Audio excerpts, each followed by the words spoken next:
So, it's my favorite time of the year. With spring comes new blooms, a time of rebirth and growth. It's like nature is breathing new life into the world, and the sun shines a different way.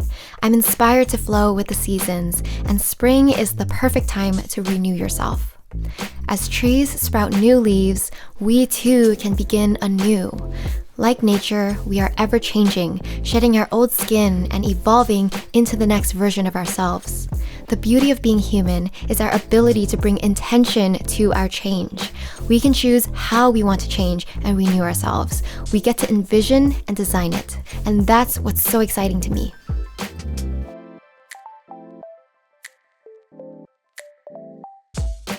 I decided to wear something a little bit brighter today because I have literally been wearing the same boring, dull clothes every single day, so changing it up.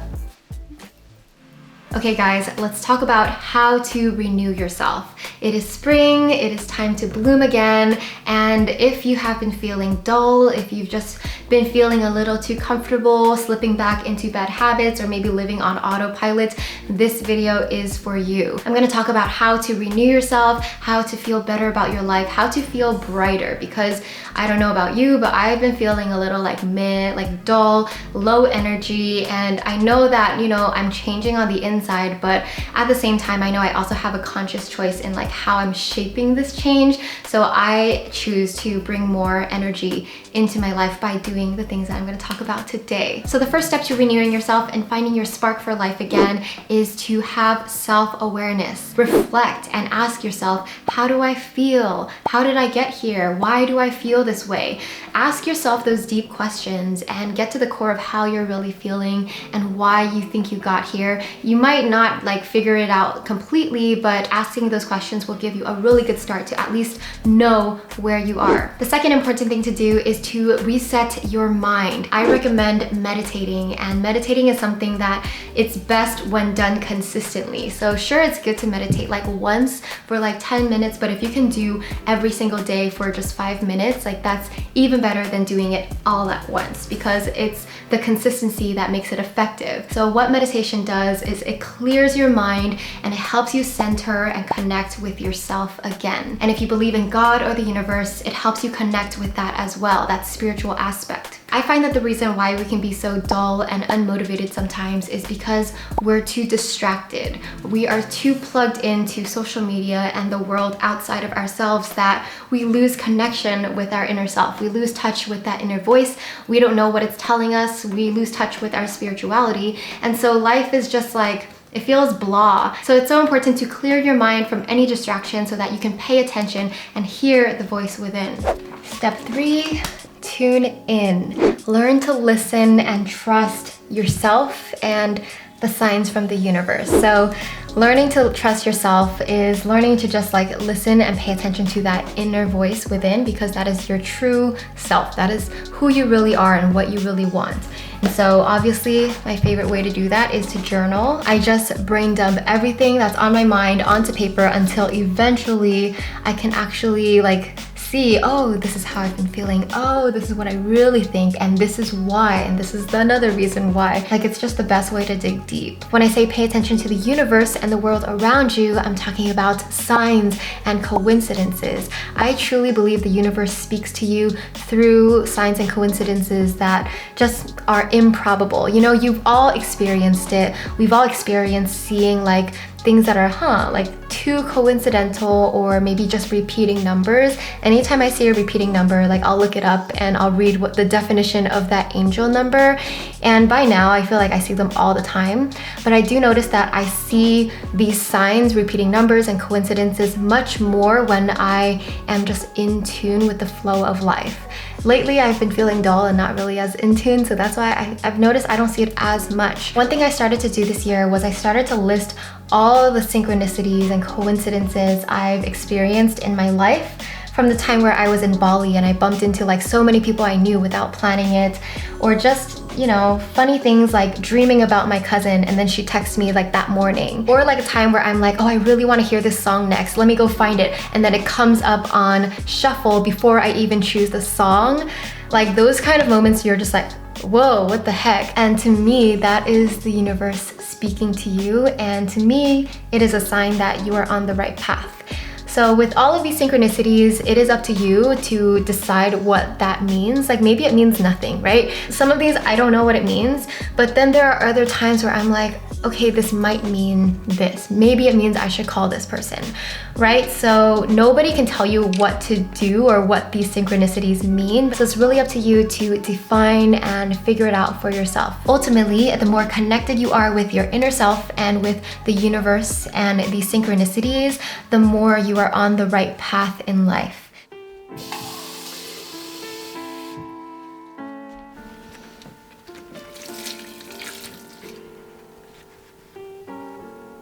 Look at this monstera that I propagated. His roots have grown this much, and I just think they're so beautiful and they're propagated. Look at that.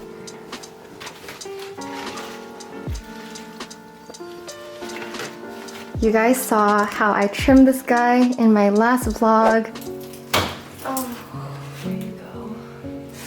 I chopped this guy off. He was super tall, and now we're branching. His top is growing so much and we have branched.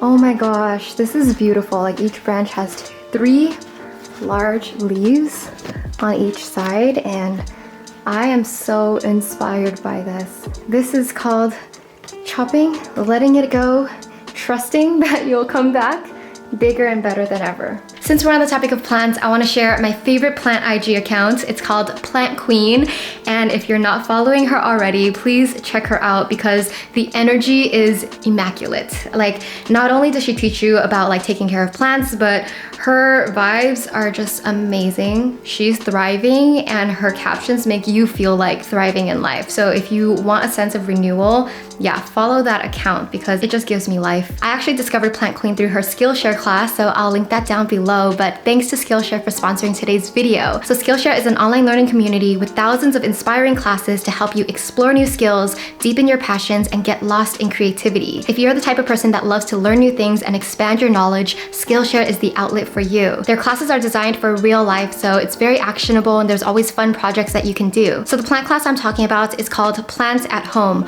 Uplift Your Spirit and Your Space by Plant Queen. In this class, you'll learn how to green up your space, from assessing your home, to bringing in the perfect plants for you, to taking care of the plants, and so much more. Like I said, I just love how she speaks about plants. You can tell she has a strong passion for them, and that passion just gives you life. Skillshare is always coming out with new premium classes like this, and a premium membership is less than $10 a month. So if you guys are interested, you can click the link down below. The first 1,000 people will get a free trial to Skillshare Premium. Cheers. So back to tips on renewing yourself. So number 4 is to make a list of all the things that are not serving you right now. Write it down. So these are things that you might be doing, like poor habits, being on social media too long, or it might be things that are outside of you, you know, like people asking you to do stuff, just things that are not good for your energy. So ask yourself, what is draining my energy? What is not serving me? What is not supporting me becoming my best self? For example, things I wrote on my list are reading Twitter. I find that I can scroll Twitter or even like TikTok for way too long, and it sucks up my energy because I end up having to care about whatever I read about, and you know what? It's not serving me. Eating junk food.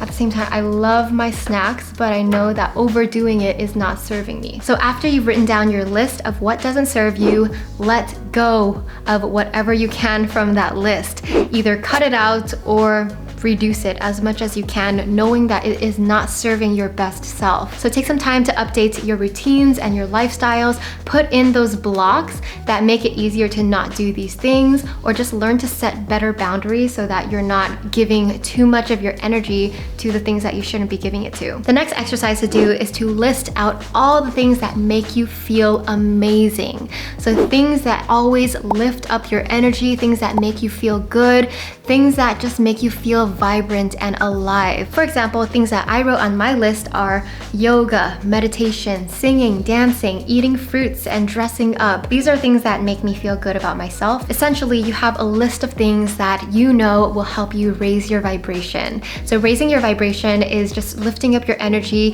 feeling good about yourself, just being at a higher energy frequency, and when you have a higher vibration, you attract good things to you. You attract more of the life that you want. When you have like a lower frequency and you're feeling dull and bored and whatever, like that is not the energy state of living your best life. So if you really want to renew yourself, spend more time doing these things, put it in your schedule, just do more things that make you feel good. The next tip I have for you is to shift your energy to attract what you want to become. So this is law of attraction in action. Basically, if you are feeling dull and bored and whatever, that is what you're going to attract more of in your life. So you want to first decide where you want to be, how you want to feel. Literally describe it as specific as you can, and then take some time every day, maybe like 2 minutes a day, to just step into that feeling of being who you want to be. Step into that feeling, visualize it, imagine it. You can do this during meditation or before you fall asleep. I tend to love like visualizing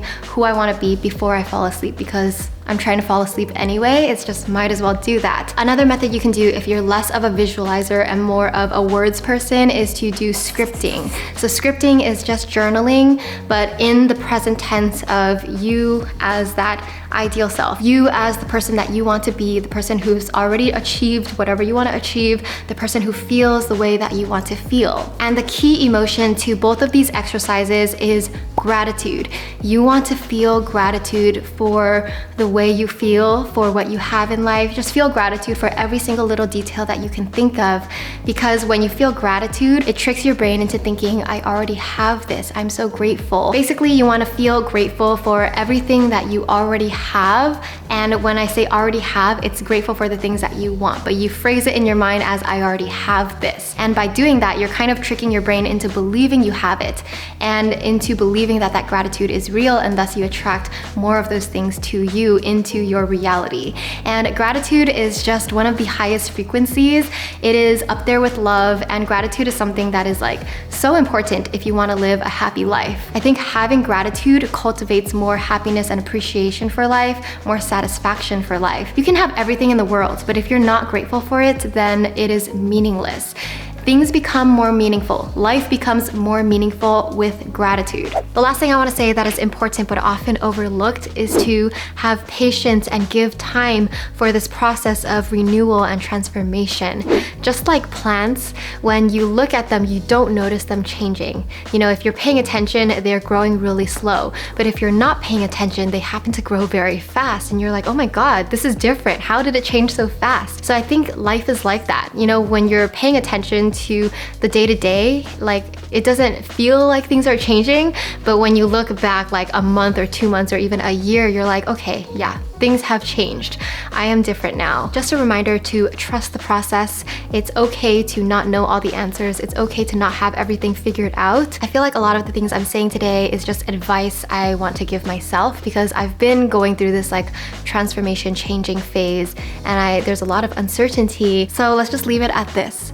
Trust the process, embrace the uncertainty, and know that everything is happening as it's meant to happen. I'm pretty sure all of us have changed since last year, so if you can relate to just this feeling of going through a process of transformation and change, comment down below in what ways do you feel yourself changing and renewing. I'm excited to read your comments. Thank you so much for watching and hanging out with me. See you next time. Bye!